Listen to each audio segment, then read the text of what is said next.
అక్షరాభ్యాసము లేని పుస్తక పఠనము చెయ్యవద్దు అంటారు. అక్షరాభ్యాసం చేస్తే ఏం నేర్పుతామండి? మనం అక్షరాభ్యాసం చేస్తే ఓం నమ శివాయ సిద్ధం నమః అని రాయిస్తారు. అక్షరము అంటే నాశనము లేనిది. నాశనము లేని దాన్ని పట్టుకున్నవాడు నాశనము లేని స్థితికి వెళ్ళాలి. ఇది మొట్టమొదట రాయిస్తారు.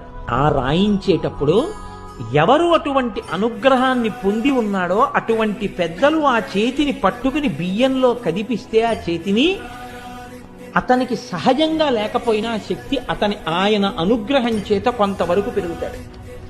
లేదా ఒక్కొక్కచో ఆయన కటాక్షం అలా ఉందనుకోండి, ఏమో పూర్ణమైనటువంటి స్థితిని పొందినా పొందొచ్చు సరస్వతి అనుగ్రహాన్ని. అక్షరాభ్యాసము లేని పుస్తక పఠనము చెయ్యవద్దు అంటారు. అక్షరాభ్యాసం చేస్తే ఏం నేర్పుతామండి?